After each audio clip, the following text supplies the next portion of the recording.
Penampakan KRL yang penuh sesak dengan penumpang, engapnya sampai dada.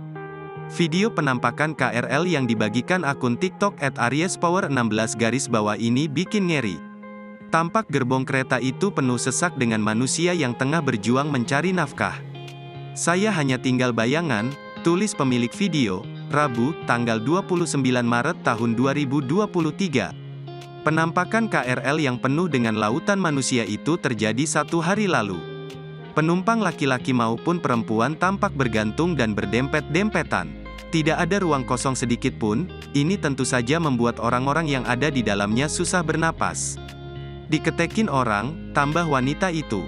Wanita yang sempat merekam suasana di dalam KRL yang penuh dengan manusia itu tampak berada tepat di bawah ketek penumpang pria. Ini bukan video pertama yang memperlihatkan KRL penuh dengan lautan manusia. Beberapa netizen juga sering berbagi video yang memperlihat KRL penuh dan penumpang rebutan masuk gerbong.